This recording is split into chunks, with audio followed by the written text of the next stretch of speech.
Okay, so thanks very much for coming along this evening from your own sofa. We've just thought it would be a good idea to think about returning to flying, how we're going to do that. For people that are not instructors or people that are instructors, what are some of the thoughts that might go through your head around preparing for returning to flying?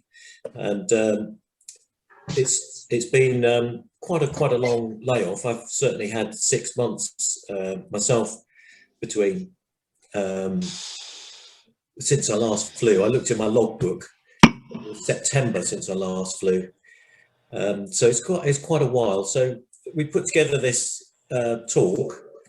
It's intended to be a structured discussion rather than just a talk like we've had the other one. So what we're going to cover in this session, we'll talk a little bit about how we make it work over Zoom, because Zoom is not exactly conducive to discussions. It works well for a talk, but not necessarily for discussions. Vernon's going to talk a bit about COVID risk and the return to flying, about the protocol, protecting yourself and others, talking a bit about medical fitness to fly. And then we're going to look at the Bga barometer and some accidents last year. And we'll talk a bit about mindset, mental preparation, think about the weather, planning your first flight, and then quite important, a sort of post-flight debrief and planning your second flight. So how we're going to make this session work. So it's not intended as a talk, like we've had the winter talks from other people. We want to try and make it discursive as far as possible. And so we'll all need to cooperate to make it work because it's over Zoom. So what Vernon and I propose is that we will pause after each slide for questions, comments and responses. So if you've got a question, if you can type a Q in the chat to everyone, then we can see that. Or if you've got a comment, you can type a C in the chat to everyone, and then you can come off of mute and speak, but please go back on mute once you've finished your point. And it's probably a good idea if we can try and keep the discussion focused and not get bogged down in any side issues. If there's anything that you think of that's not covered for you, we can come back to those points at the end. And we've all got different views and different approaches. So, you know, there's degrees of grey and degrees of rightness. And so let's be respectful of each other's views. Okay, so any questions at that point about how we're going to run this, try to run it? It's a bit of an experiment, really, to see if we can make it work this way.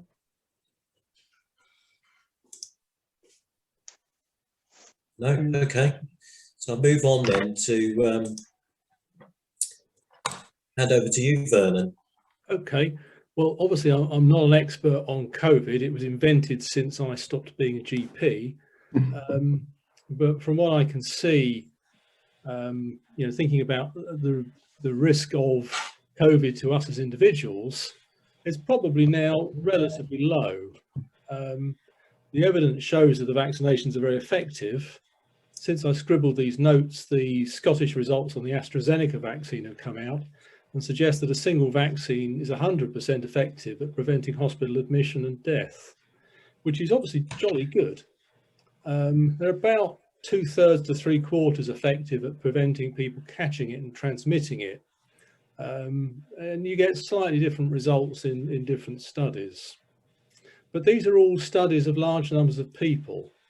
And it's important to underline that individual response to all vaccines is variable. Even the very best vaccines don't produce normally 100% response, 100% of immunity. And some of us may be at higher risk than others because of you know, how old we are, what other things we've got wrong with us, you know, particularly things like diabetes and underlying lung disease, people who are immunosuppressed. And I didn't note there that it may be that other members of your households are at high risk because of these sorts of illnesses. And you may be particularly careful about not acquiring it and taking it home. The recent prevalence rates locally are low, and when I wrote this, they were falling, but I did see they've actually gone back up again in tendering. So I think overall the risk is probably quite low, but it remains a risk for the foreseeable future. I don't think it's something that unfortunately is just going to go away very quickly. Okay. Thanks very much for that, Vernon. Is there any questions for anyone at this point? No? Okay. Move on then. Well, talking about protocols and protecting yourself and others, I think probably we're all largely aware of this now. The existing club protocols are in place, labelling's up, both in the clubhouse and launch point, not congregating and socialising excessively at either situation. We're supposed to sanitise aircraft, and I did wonder whether some pilots ought to be sanitised.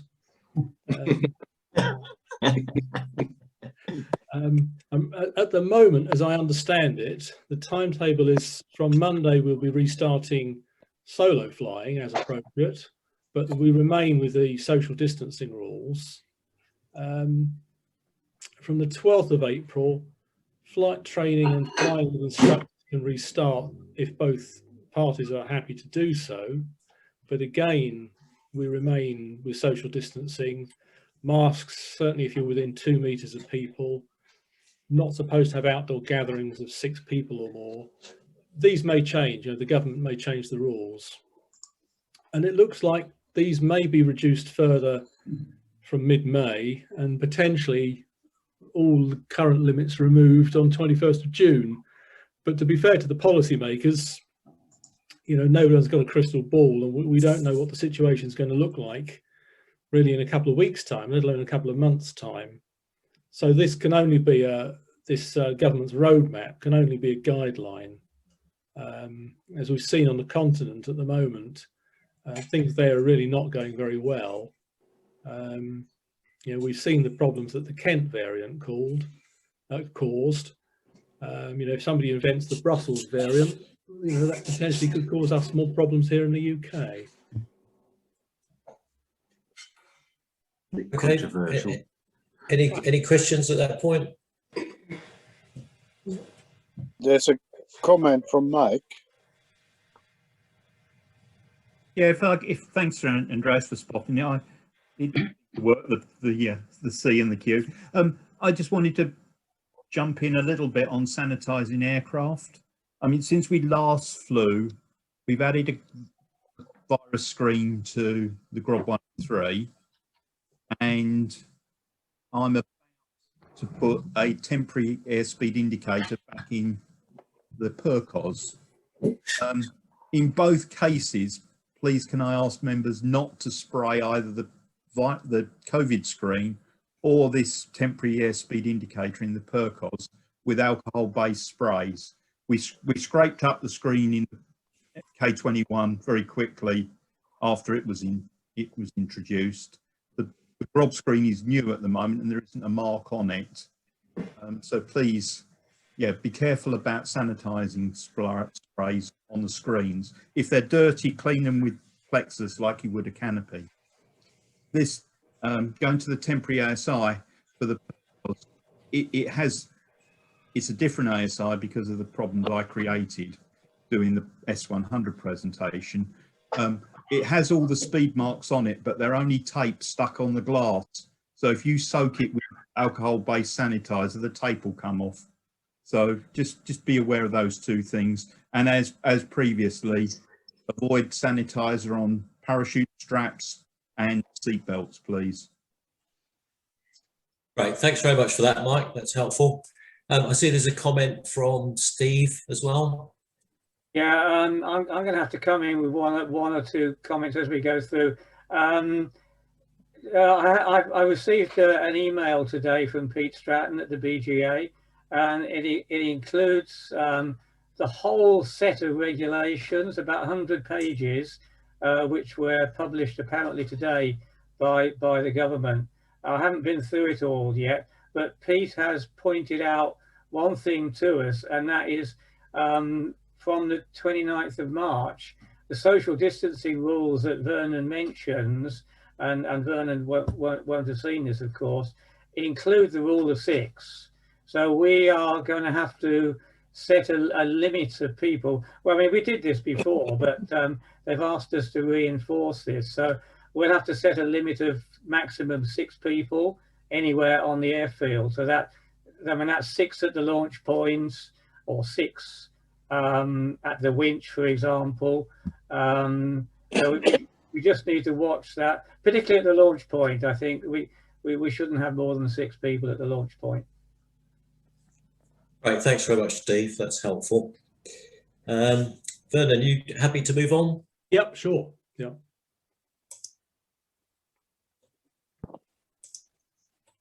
So let's see if we can move on with the next slide. There we go. Right. I fear this slide might be less clear than some of the stuff so far. Talking about fitness to fly, we all need to remember the stuff in the bronze syllabus, in the BGA's mnemonic. You know, I'm safe. You know, think about illnesses that you have, whether they're sort of transient minor things or something more long lasting. Effects of any medication you may be taking. You know, have you been under any particular stress to make you, you know, affect your mindset, your psychological state for flying?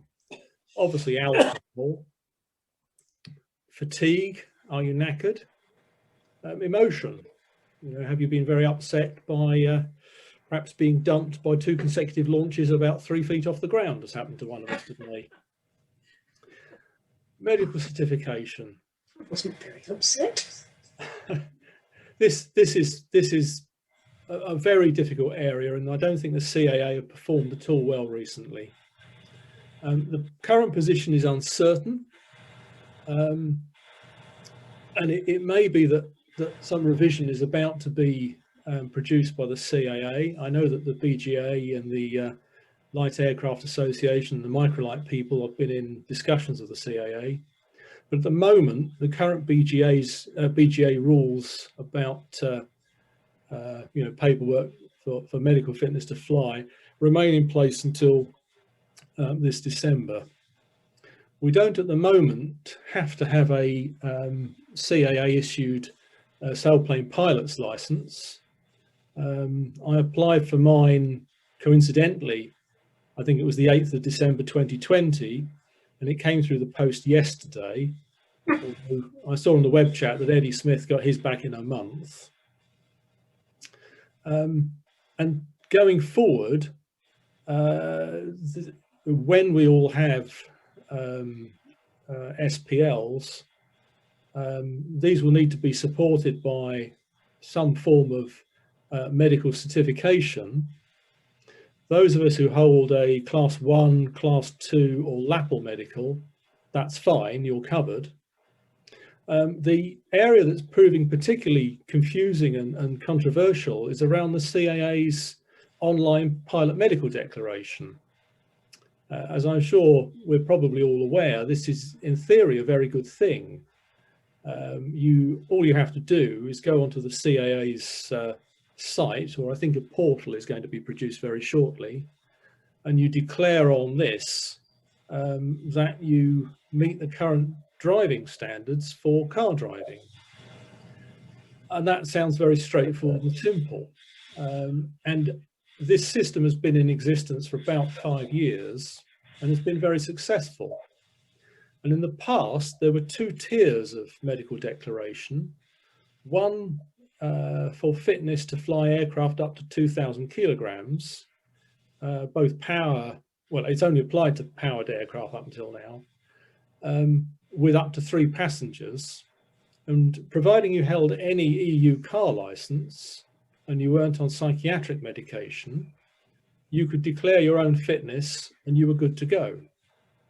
If you wanted to fly something up to 5,700 kilograms, which is pretty big aircraft, you had to meet the same things, plus not have had a list of illnesses defined on the CAA's website.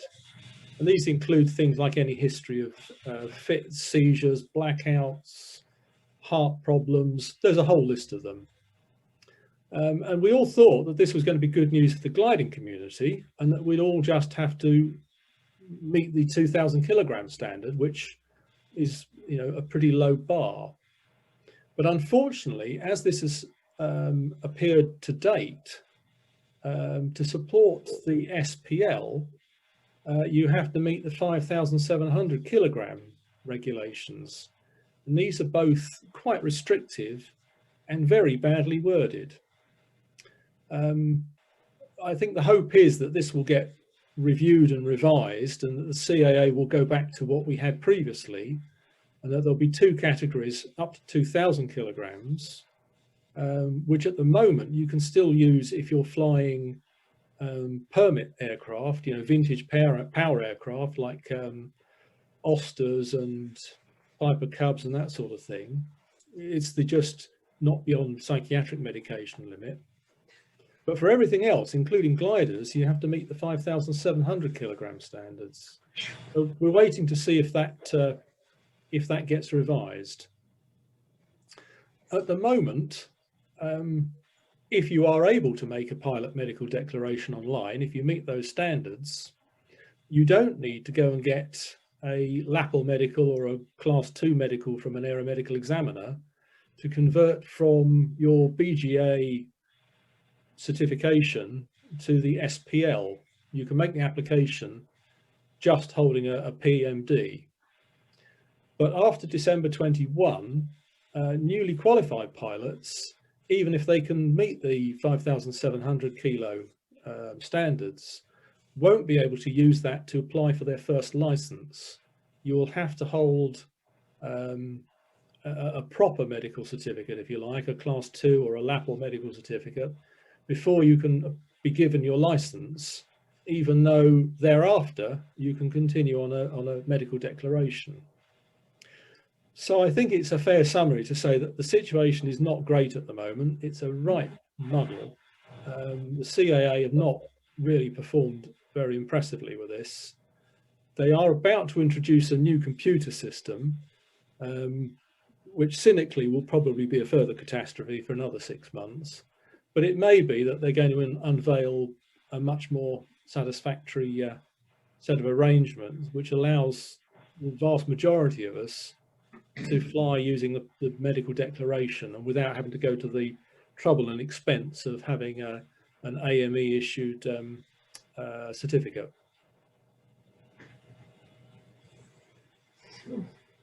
Any questions? Okay. That's great. Thanks, Vernon. Yeah. And just to say, Clive, I've noted your comment earlier. We'll come back to that if that's okay.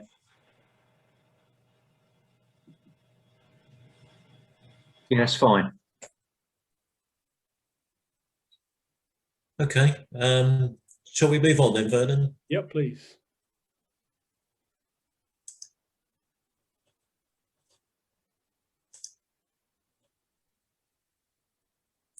Right. So we thought we'd go over what the BGA guidance is, and there's various documents that the BGA have provided. There's a very helpful video by Mike Fox, which is well worth watching. It's only about 4 minutes long, but it covers pretty much the same ground that we're covering tonight. The BGA have provided a return to flight guidance document, which is really, really useful. There's a web page with lots of links on it, including the Mike Fox video, and also some information there.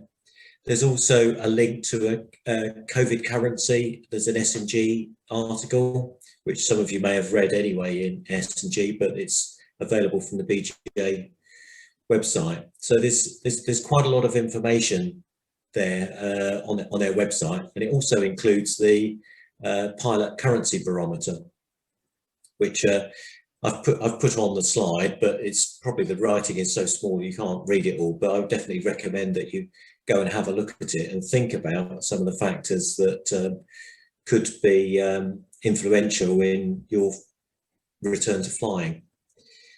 So there were some accidents last year. So what the BGA have said is that there is a proportionate level of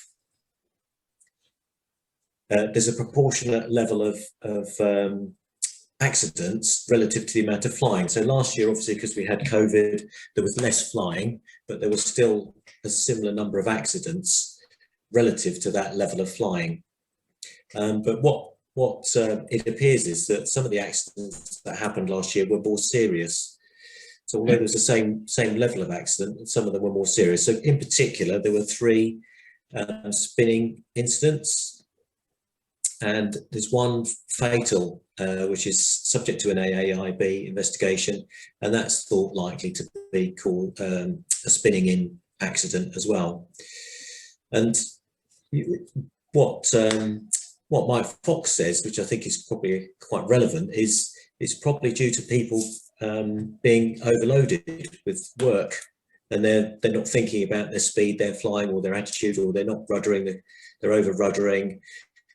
So that it's pilot workload that's possibly a contributory factor to these spinning in accidents. According to local sources, we had 6 wheels up landings at Wormingford last year. It's actually 7. It was 7, was it? Well, I thought it was 7, but so again, and we'll come back to this around sort of procedural, the decay of people's awareness of procedures and checklists and that sort of thing, which again may be a contributory factor to landing wheels up. So any other questions about that at this slide before we move on? Anything else you want to draw out, Vernon? Just unmute myself. Yeah, well, not especially, other than to reinforce your comment about the procedural issues. You know, forgetting to do your downwind checks, particularly if the workload's gone up a bit because the landing area is obstructed, or you know, there's some other minor thing that's diverted your attention. Yeah, that's absolutely spot on, Vernon. Right. Pre-landing checks, please, Vernon. Sorry, beg your pardon. Right, moving on to the next slide then. So we thought we'd talk a bit about a mindset and a sort of mental preparation. So part of this is a bit about us sort of almost being professional and taking ownership of the part we're going to play in making our own return to flying successful and safe. And as we were just discussing, you know, handling skills decay over time more slowly. So probably, you know, your stick and rudder coordination may be a bit rusty, but it's probably basically there. But what the research shows is that judgment skills decline more quickly, and procedural skills, as we were just discussing. So we need to remind ourselves about pre-flight and downwind checks. So remembering your CB, CIF, BEC, doing your wolf on your downwind leg, and it's easy to get out of the habit of that sort of thing if you haven't been doing it recently. I think it's important as well to visualize what a successful return to flight looks like for you. So everybody's different, everybody's got their own way of doing things and their own style of approach to these things. But so maybe try and think in your own mind what that looks like for you. So for example, I think it's worthwhile starting to mentally rehearse scenarios in your head. I mean, if you haven't flown for 6 months, when was your last launch failure? And how did you perform on that? Do you know how well you perform on launch failures? Can you remember what the recovery attitude looks like? Can you remember how much ground should be in view? You know, what speed do you need before you make a decision to land ahead or not land ahead? What about a launch failure under 50 feet, and what do you do in that situation? So I think sitting you know, in your living room and just running through that in your mind and trying to remember some images in your brain that meaningful to you that have worked when you've last had a launch failure. Is there any comments or any questions on that?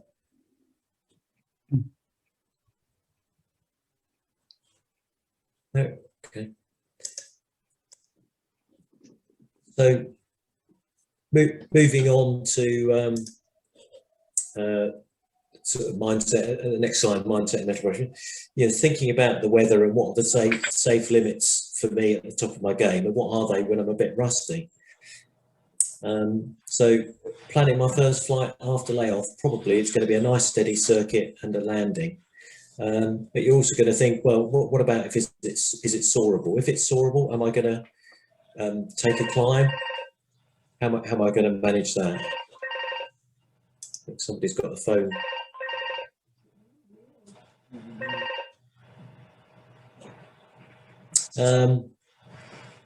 So we were talking earlier about judging ability and how it decays quite quickly. And I remember when we came back to flying last year after the first lockdown, and I remember flying the circuit at Wormingford for the first time, and normally I feel pretty confident as to how far I should be, how far out I need to be on a given day and where the wind is. But I think on that occasion, I remember feeling a bit uncertain about, I couldn't really tell how far out I needed to be or how far in I needed to be. I mean, it worked out fine in the end, but it was just that a certain element of uncertainty that had crept in because I hadn't been flying for quite a while. I think thinking about what the circuit looks like and mentally rehearsing this at home before you even come to the airfield, I think that's a good idea. I think a bit sort of remembering about the relationship between attitude and speed and what it looks like, and trying to again sort of pull together mental recollections of changing speed with attitude and what that looks like. Partly also, I think I'd like to say it's important to respect the craft and skill of flying. I think you know, we need to treat it with respect and you know, almost think of it in a professional way.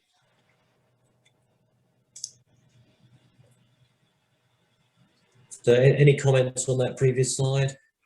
Yeah, I was going to say that it may be useful for the sort of general membership to almost use the instructor's experience, because we've been doing some sort of refresher flying, currency flying over the last week or two.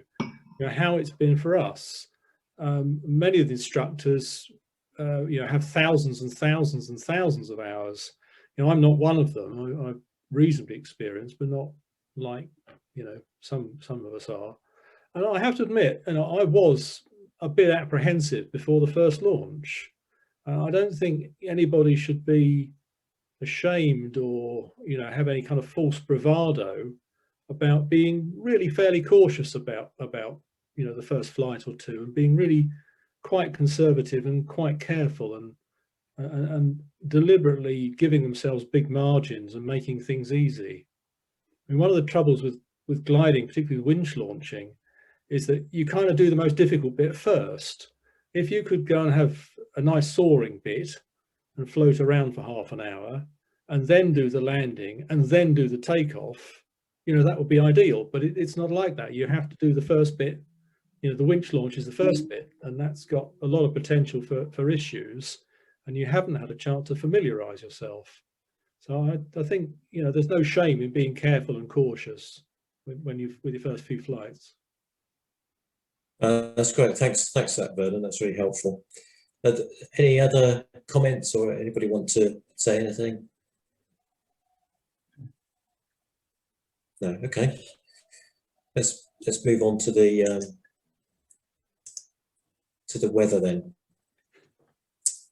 So thinking about the weather, obviously it's a key factor for us, and you might be excited at the prospect of a flight after a long time, but it's probably worth thinking about the forecast wind before you even come to the airfield, and just ruminating on how suitable it's going to be and what it means for your first flight. Do Do you know what the crosswind limits are for the aircraft you're intending to fly? But also, do you know what are your solo crosswind limits? If it's wet and we're landing on the track, for example, crosswind landing can be tricky. What will the wind gradient be like? So if the wind's quite strong, there could be quite a strong wind gradient. How should you plan your circuit to give you enough height for a safe approach? Also thinking about the wind and what happens. Can you remember what happens with increasing altitude and the direction of the wind and the wind strength at height? So I think from memory, it veers with height and it backs as you descend. If it's soarable, can you remember what the local airspace limits are? So if you haven't taken your chart with you and this is just your first flight, you're not going cross country, can you remember what the local airspace limits are, roughly where the boundaries are locally? What's the cloud base today? Can you remember what the VFR limitations are in respect of cloud? What is the visibility today and how will it affect your lookout? And overall, how much of a threat to my safely completing a flight is today's weather? So really thinking about all aspects of the weather and how it might impact on your ability to carry out a safe first flight on your return. Anyone want to add anything?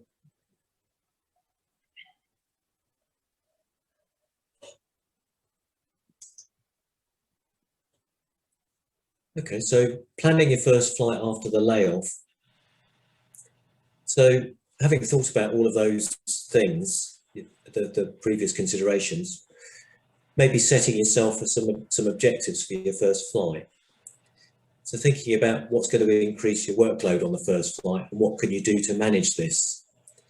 So some of the things that you could do potentially could be taking time to sit in the glider cockpit beforehand to re-familiarise yourself. So rather than just running and jumping into the glider and strapping yourself in, can you just take a bit of time to sit in it, remember where all the controls are, how to adjust things, the instrument layout, what the ballast limits are, think about the speeds for that particular aircraft.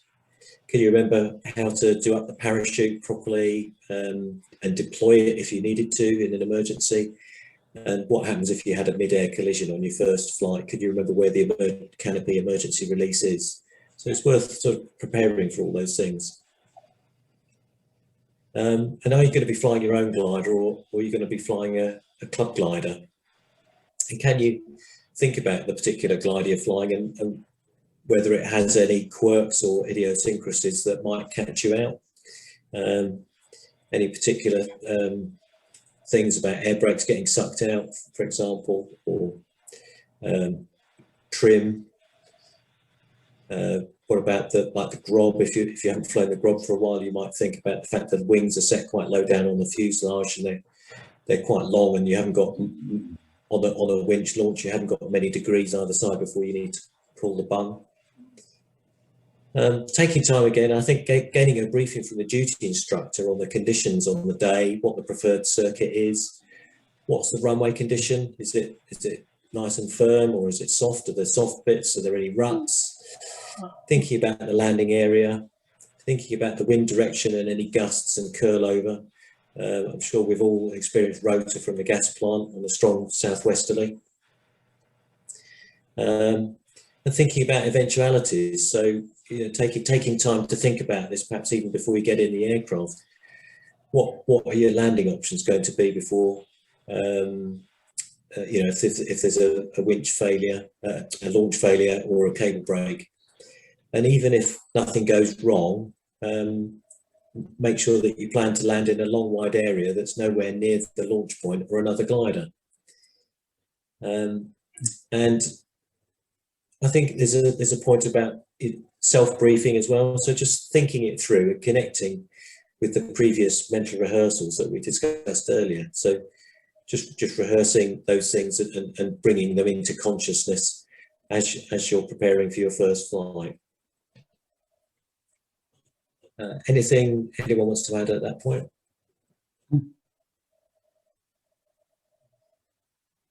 Okay. So thinking about the after your first flight, how you're going to debrief yourself, you know, what went well and what didn't go so well. Maybe talk it through with someone, talk it through with the instructor. Even if, you know, even if it went well, it's worth, you know, thinking about the flight, because there's always some little bits and pieces that you can do slightly better next time. And so maybe in the second flight, you might want to discuss a modest exercise on the next flight. For example, once you're at height, you could do a simulated launch failure. You could just do something really modest, just by setting different speeds and adjusting the trimmer, making sure you can trim to different speeds. You know, you might be fairly confident and feel that you've got plenty of height, and you want to do some spins and recoveries. It's up to the individual to choose what they think is relevant for them. But rather than just doing another circuit, maybe just set yourself an objective. And just going back to some of the evidence around the incidents, and the evidence suggests it's not the first flight where an incident happens. It can be more often the second or third flights, or even after a check flight with an instructor. So maybe there's a little bit of complacency may set in, or you start to relax because it all feels familiar, and a bit of mental rigor relaxes.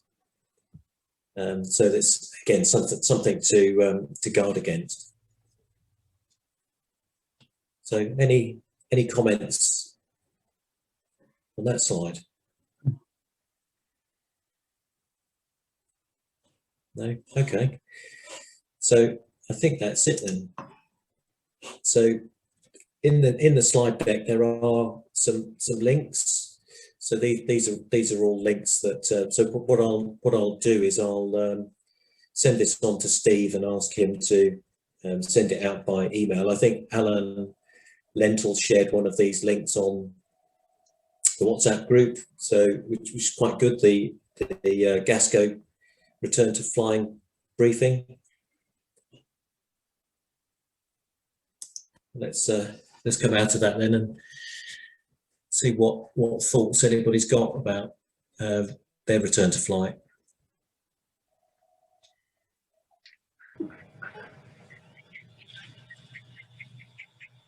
Adrian, Hello, Clive.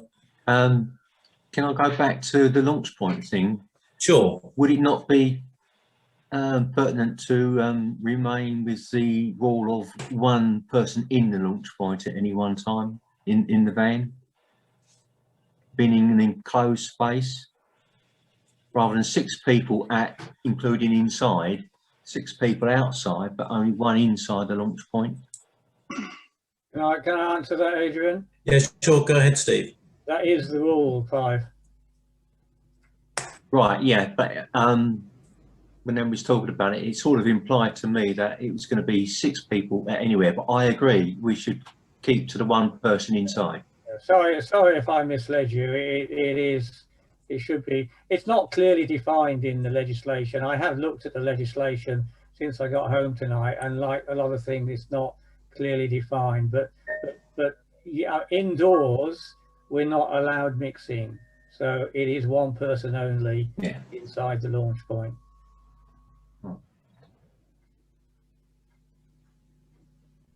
Back to you, Adrian.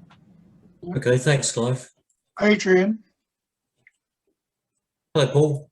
I'd just like to give a big thank you to you and Vernon for putting such, it's extremely useful information. There's a lot to think about, and I think above all, we must not get complacent. And that's my message. Oh, thanks for that, Paul. I think that's really hit the nail on the head there, Paul. I mean, I will not be flying. Not for a while yet, anyway. No. There's a question from Mark Horsfield, I think. Do we know how many instructors might be instructing? I don't know, Steve, have you got any idea how many people are willing to instruct? Last time I checked, there was about 4 or 5 were willing to instruct at the moment. That would be as of now, but of course nobody could instruct until the 12th of April. I think we'll be on about 4 or 5 instructors who will be prepared to instruct, but many of them have said that as they get their second jabs, or a few 3 weeks after their second jabs, they'll come back online. What I do hope to be able to do, and I'll be working with Angus on this, is to give a little bit of advance notice, and you know, if there's a day when the airfield will be open, but there won't be any instructing, which will be, you know, a few days, I'll try and give people advance notice, but I can't promise to be absolutely perfect. You know, things change at the last minute sometimes. Yeah, that's really helpful, Steve. Thanks for that. And perhaps, you know, when some of the instructors get their second vaccine and they're confident that they've got the full immunity from the vaccine, they might be more confident to start instructing, hopefully. I've got a question I'd like to put back to some of the more experienced instructors, because I've not done a huge amount of instructing, and that's around when you've had to pick up with somebody who's maybe had a break from gliding for a year or two, and what's been your experience of bringing those people back up to speed again? Perhaps I could come to you, Paul Rice.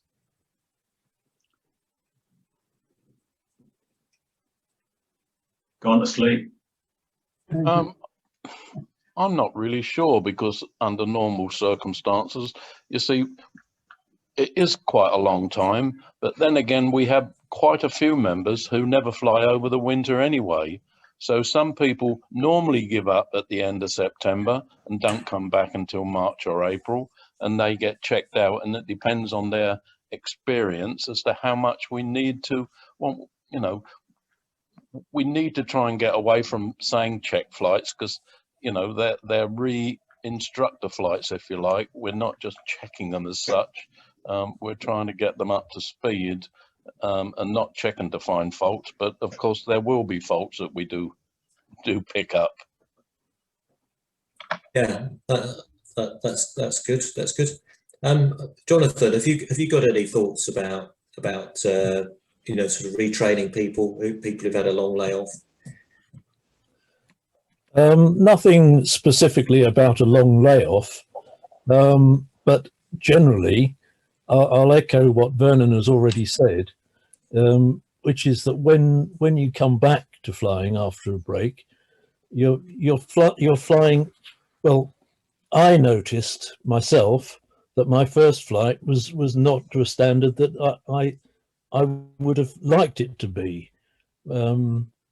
You know, second and third flights were a lot better, but I think everybody will be surprised how bad their flying is, or how much they've regressed in their flying.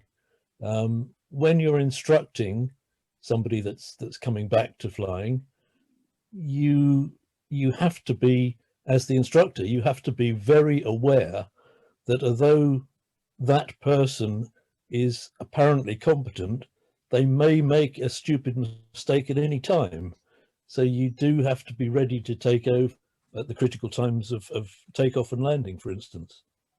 The BGA are having a big push at the moment to instructors to make sure that the instructors do take over early, or take over when they start to feel unsure of the situation, rather than waiting until it goes too far.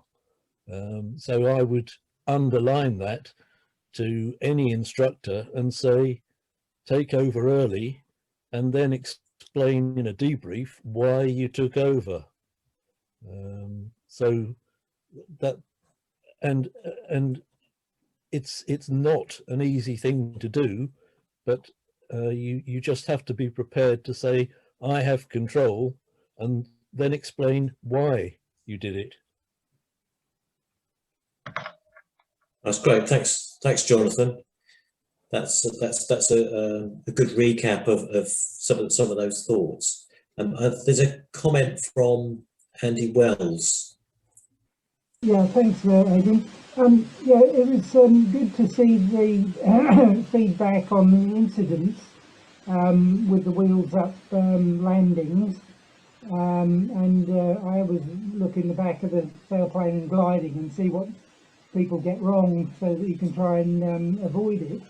I know in our sport that we don't want to report when things go wrong, but you can learn an awful lot about incidents, small and large, by analysing them, because fortunately we don't have many serious accidents, and so there are few to look at. But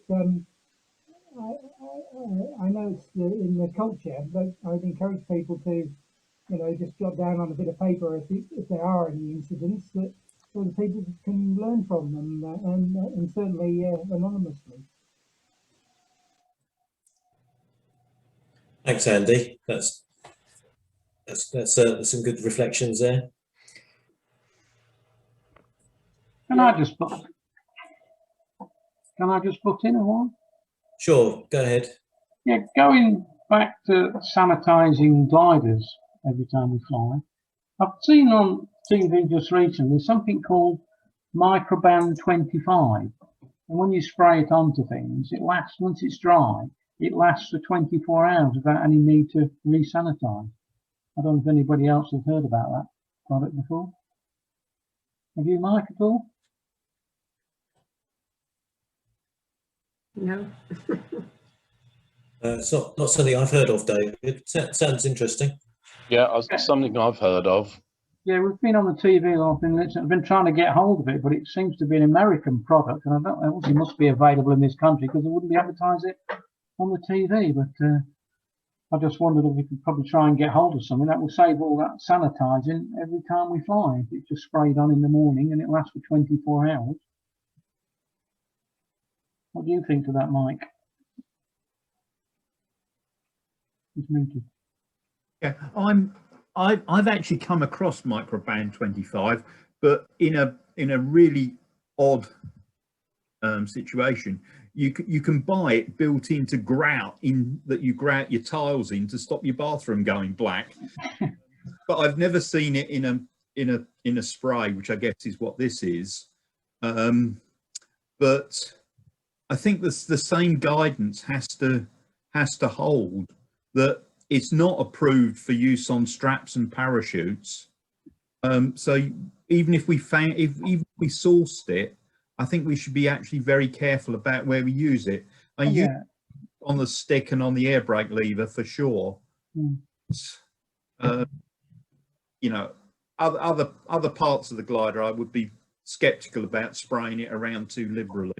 Yeah, well, I'll have a look and see if I can see where we can get it from. Whilst I'm talking, actually, guys, Steve, if I understood correctly, we're now planning to fly from Monday onwards. Is that correct? From Thursday. Sorry, I was muted. Yes, Mike, that is correct. Okay. That conflicts slightly with plans that I had for odd jobs. So let me just tell people about a little bit on the situation with regard to glider availability and what else I've got on. I mean, some of it can wait until a rainy day. I talked earlier about the airspeed indicator for the PERCOS.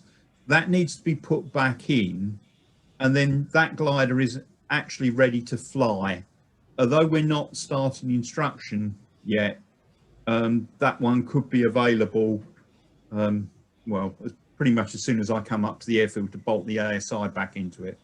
So that one's done, and that will give us our 3 primary 2-seaters for at least the first few weeks of flying, and well into when we start instructing again. So that's the two-seater fleet. On the single-seater fleet, the K6 and Kia are currently available.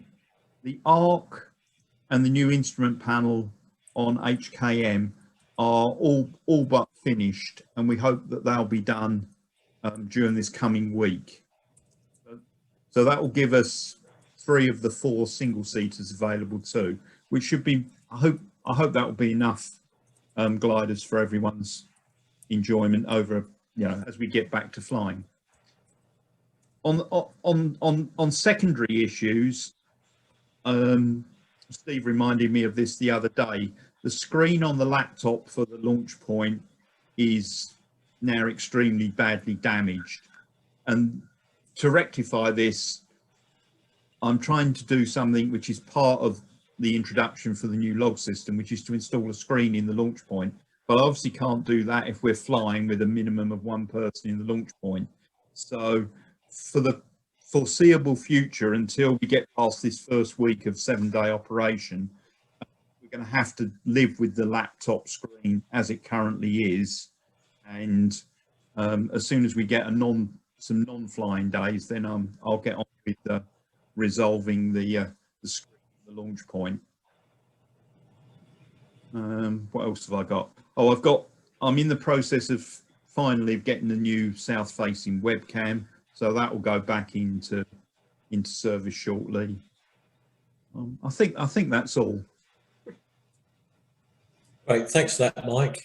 Mike, sorry to interrupt there. Can I just add a note for Mike?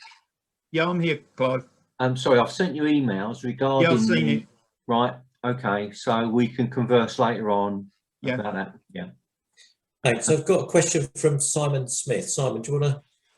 Yeah, thanks, Adrian. Just a quick question. It really was about the straps and parachutes, because I always thought that the probably the best place for any disease to linger is on that kind of material, much more so than on things like, you know, the controls that we use. And it struck me as sort of quite futile cleaning the controls if you can't clean the parachutes, because we all touch and handle those, especially the straps. So I suppose I wondered, really, is there any specific guidance on that from the BGA, and are we complying with it? Well, shall I'll jump in something? I mean, it's actually in, as far as the straps in the gliders are concerned, it's specified by the manufacturers that you should only clean them with mild soapy water. So any other chemical is out from the very beginning.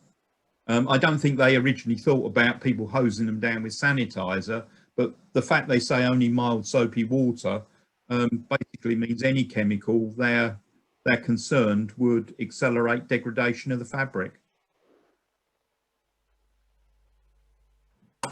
Right, thanks, Mike. I've got a question for Steve, if I may, Steve. Just sorry to put you on the spot. What's the current thinking around trial lessons?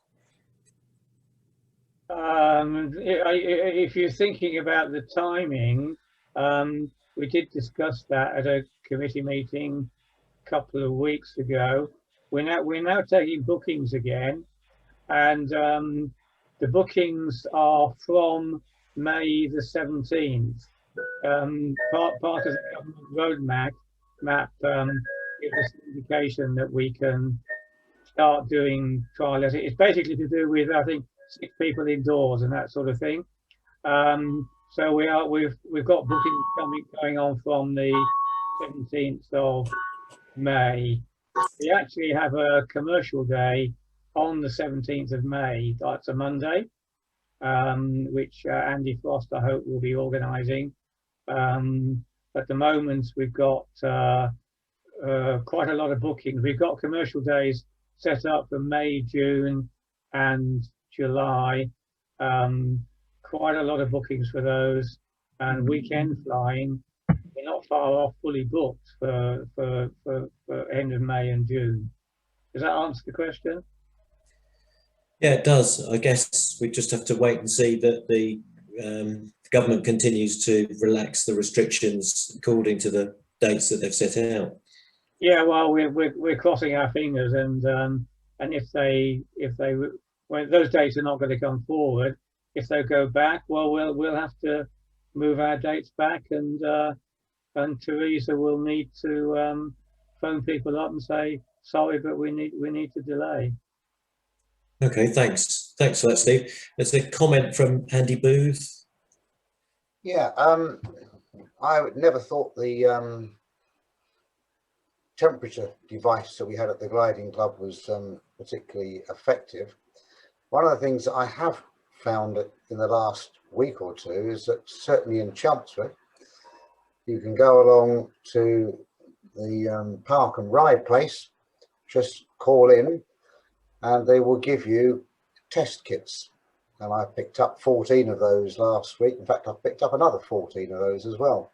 The test kits, you can, I think, I'm not sure how they work because I haven't actually used one personally myself, but you can do a COVID test and you get the result back within a certain number of minutes, 10 minutes, 15 minutes or something. I just think that could be quite a handy set of things to have. They're free.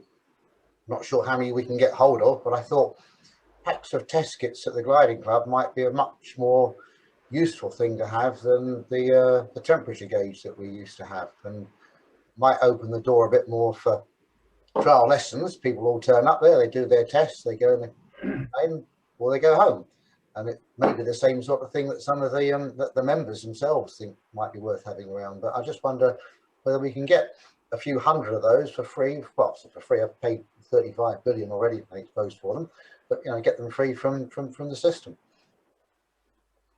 Well, thanks for that. I think it's worth bearing in mind that if it's the sort of test I think you're describing, a positive is pretty reliable as a positive, but a negative is not very reliable as a rule out. You know, there's a high false negative rate. Sorry, I think I know Paul Rice wants to speak, but Nick White, you said you're doing these. Can you talk about them? Yeah, I mean, because we're teaching schools, we're doing twice a week. We can pick them up because we're working in schools. There's supposed to be a limit as to what reasons you can pick them up, but frankly, I've turned up there, says Julianne, and nobody's checked our ID or anything. We just said, here's 2 boxes. They take half an hour for results to come out, but you've got to do it's a bit like doing a normal test, but you just do it on a home kit. I'll show you one actually. It looks. Oh, that's one. Where? There you go. So negative so far on all of us. So you sort of swab yourself, your nose and your tonsils the other way around, and then you put in the solution from the swab, and then you put the little drip onto that bit of the tray just there, and leave it for half an hour. And if you've got one line means it's the test worked correctly, 2 lines means it's positive. But you know, I will definitely. Vernon knows a lot more about it than I do. medically trained, I'm not. I just take the things. But yeah. 2 lines, you're pregnant. they're quite useful. We have to do them on a regular basis. Sorry, Vernon, what was that? If it's 2 lines, you're pregnant. I missed that, Vernon. Sorry. You're pregnant if it's 2 lines. Yeah, there is that one, but yeah, I think it's the same sort of thing. Oh, I'm in trouble. They're very accurate. That's a different thing, though. Right, thanks. I think Paul, you wanted to make a comment. Paul Rice. I did really. It's this thing about people. I hope Vernon will back me up. About people being concerned about touching stuff. You can't catch the virus. You can't. It doesn't harm you if you've got it on your hands. People need to discipline themselves not to keep picking their noses or wiping their mouths or wiping their eyes. I mean, if you have a flight and you touch the stick and you don't touch those parts where you ingest the virus, when you land, you wash your hands and you should be okay. Is that not the fact, Vernon? Yeah, I think you're correct. I mean, I'm not an expert on this, but my understanding is that the touch bit was somewhat overemphasized at the beginning by by the powers that be. But now we understand better that it really is an airborne virus. And as Paul says, it's primarily a sort of nose and throat virus. So if you're scratching your nose, picking your tonsils, whatever, then you do have it on your hands. But with sensible, I was thinking of coming in earlier when we were talking about parachute straps. And the real answer there, I think, for Simon, is that it's a sensible thing to do is to sanitize your hands before you handle the chute. And as Paul says, not to pick bits of your anatomy that probably you shouldn't do whilst flying.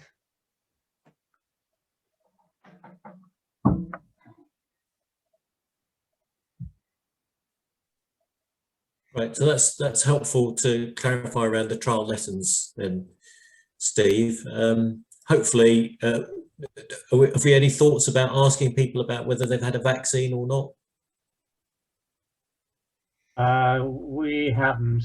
No, hasn't been discussed. It comes under the same heading as vaccine passports going into pubs, I expect. It's far too difficult an issue for us to deal with. No, I agree. It's a complicated area. Is there anybody young enough in our club not to have had a vaccine by now? I have. Agree. Most of the juniors. No, I was thinking of the trial lessons particularly. The problem is, Adrian, if you ask them, what are you going to do with that information? If they say no and I absolutely refuse, I don't believe in vaccines, what are you going to do? Send them away? Or if they say yes and they're lying? If I could just come in, I hope this is committee to consider. I hope this is a bit of a hypothetical discussion, because if we get to the 17th of May and the incidence of the virus is fairly high, then I suspect and hope that we'll just delay voucher flying. We won't put any of our members at risk. We're just assuming, and so are the government in their roadmap, that the incidence by May will be very, very low. We just have to make that assumption for the time being, anyway. Right, thanks. I'd like to say a thank you to Mike as well for putting the virus screens in and all the work he did to make the two gliders COVID secure. Well done, Mike. Yeah, thanks, Mike. Thank you for your thanks. There's a question from Alan Mental, who'd like a bit more clarity on what we do at medicals at present and before December. Do you want to speak, Alan? Okay. At present, we've all got GVLA medicals, but they're all right until December. And what about the paperwork then, from then onwards? I've been on a BGA website. There's not much paperwork on there. And do we go to the CAA? You know, I think it's a valid comment for everyone in the club. I'm sure there's others think the same. I've spoken to other members and they don't know whether we're coming or going. Can someone answer? Maybe Vernon. I'll try and answer. The problem is that we don't know. The CAA haven't performed very well with this, I think. It appears that at the moment, the pilot medical declaration system can be used to transition from Bga Certificate, i.e. I think they mean by that Silver C standard, or Bga Bronze plus Cross Country, probably more accurately, which is a licensing standard.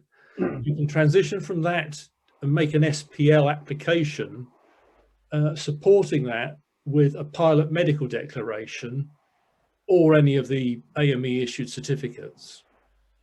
But the problem is that the standard they've set for the pilot medical declaration is the one for 5,700 kilograms. And I can't remember the whole list off the top of my head. You know, you'll have to look on the CAA website. But it excludes not just the psychiatric medication, which was the previous standard, but it includes things like any history of seizures, blackouts, faints, any history of coronary intervention, so heart surgery and stenting, and there's a whole list of other things which would seem appropriate if you want to fly something weighing nearly 6 tons full of petrol with 3 passengers, but seems completely over the top if you want to fly a glider. So I think everyone's hoping that the BGA can persuade the CAA to revise this to a more appropriate level of medical fitness. But it's hard to give you any concrete advice because we don't yet know. And I don't have any special insight into this, but that I think is where we're at with it. So the reason that everybody is uncertain is because it's right to be uncertain. It's not a satisfactory situation at the moment. Vernon, in the interim, if anybody can sign up for the 5,000 kilo rating, then they should go ahead and do it. That's what I'm told. So if anybody, all the people here watching feel that they can sign up with, you know, for that, then they should just go ahead and do that. Yeah, I agree. Yeah, and get their license issued, and you know, all is then, you know, happy days for them. But I know there'll be quite a number of members who won't be able to do that. And we'll have to see if it can be improved. We don't know yet. Can I just come in there, because I've just seen Clive's question to me. Should we ask the BGA to clarify? And Nick has come back, and I mean the answer is yes, Clive. I've actually done quite a bit of work with the BGA, with Pete Stratton on this, and Vernon has been involved in some of it as well. But Vernon is absolutely right. It's a complete and utter shambles. I myself did a PMD about a month or 6 weeks ago as a test. I don't actually need it because I've got a LAPL medical as well, and what I got back was just a load of rubbish. Nick, who's come in on this one, did one in the last few days, and he got back something which was totally different to what I got. I did a PMD, another test PMD 2 or 3 days ago, and I got back a load of rubbish. And when I complained to the BGA, sorry, to the CAA, because I now have the name of the bloke at the CAA who deals with it, he said, oh, it'll be all right next Monday, the 29th, because we're implementing a new computer system.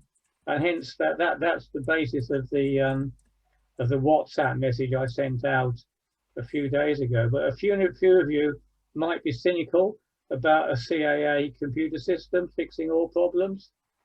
Vernon's right, it's a shambles, and we really don't know.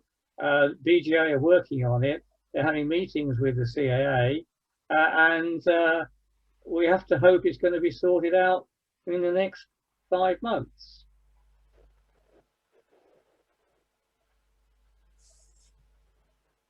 I thought thanks, I thought only the CAA in South Africa was like that, not the one here. Sorry.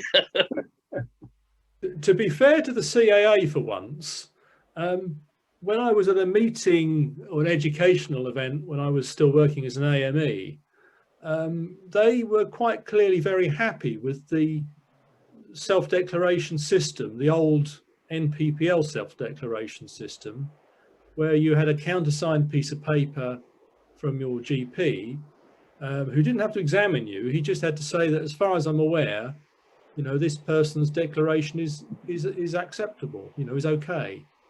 And the medical safety record from the self-declaration system was actually better than the accident record for Class 2 certificate holders. But I think they're tied up by legislation. So it's not actually entirely their fault, although they have produced some complete gobbledygook with their current computer system. But whether this can be sorted out is beyond my, beyond my knowledge. I don't think they actually want to regulate us because they've got, you know, bigger fish to deal with. They just want us to go away and not cause too much trouble and not have too many accidents, which is, you know, not unreasonable. Well, thanks for that, Vernon. That's helpful. We'll just have to, I guess, be patient and see how it unfolds. I remember a long time ago when I was before I was solo, I was doing some spin training. I took myself down to Lasham and I did a course down at Lasham. And as part of that, I had a tow to 4,000 feet, and then the instructor put the K13 into a spin, and I couldn't get the recovery right at all. I was just all over the place. And so I had a chat with the instructor. He sort of talked me through it again. And as I was staying down at Lasham, I sat in a little bunk room there. I sat on the bed and I just closed my eyes and I mentally rehearsed going through the recovery sequence for the spin. And of course, the next day I went out, towed to 4,000 feet, and every time the glider spun, I recovered it spot on. And it was simply that going through, mentally rehearsing it, really made a big difference and helped me to nail it. So thanks for that, Andy. That really resonates with me. Can I just chip in on this rehearsal business? You've already mentioned doing so before the flight, or at home on your settee, but equally good is to just stand back from the launch cabin and watch somebody else's launch, somebody else's circuit and landing, and think what you would be doing at that point. So just watching another flight and imagining yourself in the cockpit of that flight. That's a similar rehearsal. You can be saying to yourself, if I was him, I'd be closer in, or I'd be further out, or higher, or whatever. Just think through another flight that you're watching. Thanks for that, Jonathan. I'm going to ask Simon Barnes for his thoughts about that, actually. So Simon, I don't know if you could come off mute and share any of your thoughts about that. Yeah, definitely rehearsing. I flew 3 weeks ago to revalidate my power flying instructor rating. I probably spent, I don't know, 10 to 20 hours rehearsing all the exercises sat on my sofa. So yeah, I definitely agree on rehearsing without a shadow of a doubt. And the flight went well. That's great. Thanks for that, Simon. And what about the idea of simulators? Simon, you must have spent a lot of time in simulators. Yeah, full motion simulators with decent trainers or examiners. Yeah, they are almost the same as the aircraft and are a vital training tool. I've flown, well, they're called simulators. They're really procedure trainers. The one at Earl's Cone and also the one at Ridgewell, although I flew the one at Ridgewell well before it was sort of tuned in. I'm not a great fan, to be honest, I have to admit, which is most people, I think, are paying a lot of lip service to them, but I wasn't over impressed at all. And I'm not, well, I'm not a fan of them, but full motion simulators are fantastic, but not these fixed base procedure trainers. But I'm in the minority on that. If anybody gets a chance to go on them, I don't know, go on the by all means and see what you think. They're probably all right from a procedural point of view, but I didn't feel I didn't feel it gave me sufficient feeling of actually being in an aeroplane or a glider. Nobody builds full motion glider I know, simulators, though, Simon. No, I realise that, Paul. No, but a lot of people, it's become all the rage in gliding, and it was a little bit in power flying. I mean, as an example, the simulator at Earl's Cone, while everybody is excited about taking off and landing in it, it's not sufficiently like an aeroplane, and you may as well, in my view, and I'm in the minority, but you may as well forget all about that. But where I found it really useful, there's an instructor over there who'd spent years being a simulator instructor for Boeing down at Gatwick, and had all the skills, was fantastic at it. And I would send my students to him for flights to, say, Southend, which is Class D airspace, or Norwich, because you can do all the procedures with the RT and so on flying in, and then you can just effectively pull the aircraft back and do it all over again. So that's where a simulator really counts. So that's just an example where they're really excellent. But a lot of the other aspects, I'm not over impressed with. Anyway, that's the end of that. Anybody else flown a glider simulator with sort of, I think the one at Ridgewell's probably got at least 3 screens around it. I think 1 in front and 2 at the side, or maybe even 5. I don't know if anybody else has flown that sort.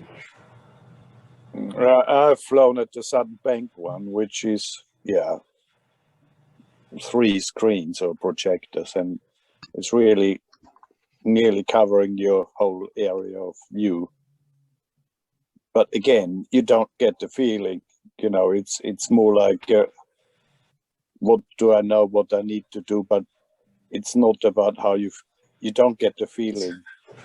Yeah, that's what I felt. You do it more from your brain than from your bum. Yeah.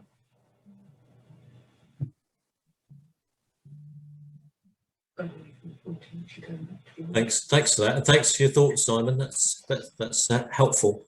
I flew a Spitfire simulator, and I managed to spin in near Southend Pier. Pellock. If you managed to spin it in and hit the ammunition ship, you could have removed Southend for us.